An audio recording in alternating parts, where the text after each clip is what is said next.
Welcome back. In the previous lecture, we look at one particular derivative instrument, which is the futures contract. In this lecture, what we are going to do is we are going to look at options, which is another very popular derivative instrument. Now, an option is a contract between the buyer of the option and the seller of the option that gives the buyer the option to buy or sell a security or a physical commodity. But unlike a futures contract, the buyer has no obligation to necessarily buy or sell the underlying asset. On the other hand, the seller of the option is obligated to buy or sell a security depending on the type of the option. So while in case of the futures contract, both the buyer and the seller of the futures contract were required to fulfill their obligation. In contrast, in options, only the seller of the option is required to fulfill his obligation. Let's understand the concept of option by using an example. Say you want to buy a diamond ring in 3 months' time. Now the price of this ring today is $35,000. You feel that the price of this ring may rise in 3 months' time, but since you don't have enough money right now, you cannot buy this ring immediately. Now let's say you negotiate with the seller that he gives you the option to buy the ring after 3 months at today's price of $35,000.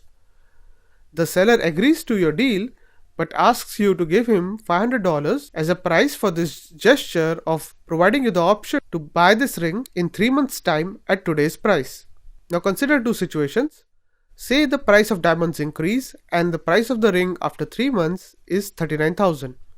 But since you bought an option to buy this ring at $35,000, you can now buy this ring at this price and it will save you from the price increase. So now you'll be saving close to $3,500 because of the fact that you owned an option to buy this ring at $35,000. Now the other situation is, what if the price of diamonds actually decrease and the price of the ring after 3 months is $31,000? Now since your deal was to buy the ring at $35,000 and the price in the market now is $31,000, you can forgo the $500 option price you paid, and so you need not buy this ring by paying $35,000, and instead you buy the ring from another shop for $31,000. So by negotiating an option deal, you had the option to buy the ring without the obligation to do so. Now let's move towards formal terminologies and look at two basic types of option, which are called the call option and the put option. A call option is an option that gives the buyer of the option the right but not the obligation to buy an asset within a certain period of time at a certain price. The example on buying a ring we discussed before is example of a call option. By owning a call option, you essentially have a long position in the stock or the asset on which you have bought the option. The value of this option increases if the price of the underlying asset increases. Now another type of option is what is known as a put option. Put option is an option that gives the buyer of the option the right but not the obligation to sell an asset within a certain period of time at a certain price. By owning a put option, you essentially have a short position in the underlying asset which benefits if the prices fall. So from this it should be clear that actually there are 4 participants in options market of any asset. This is in contrast to the futures contract where there were only 2 participants, which is the buyer of the futures contract and the seller of the futures contract. In case of options, there are 4 participants. The first is buyer of the call option. The second is buyer of the put option. The third participant is the seller of the call option. And fourth and final participant is the seller of the put option. Now, as far as the buyer of the options is concerned, they are not obligated to buy or sell the asset.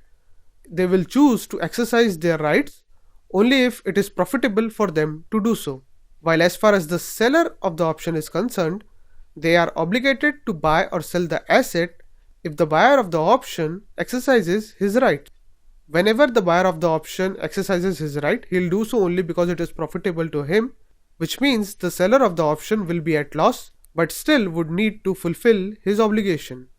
Since the seller of the option is obligated to buy or sell the asset on the wish of the buyer of the option, he is compensated for this in the form of option premium which is paid to him by the buyer of the option at the time of initiation of the contract. If the contract expires and the buyer does not exercise his option because it is not profitable for him to do so, then in such a case the seller of the option keeps the premium, which essentially is his profit. This is the basic concept of a call option and a put option. Now, for the benefit of new investors, we'd like to emphasize that dealing in F&O is very risky, as it is very easy to lose entire money invested in these securities fairly quickly. This is so because of the kind of leverage employed in these instruments. Hence, as a new investor, it is best to stay clear from derivatives until you gain sufficient knowledge. See you in the next lecture.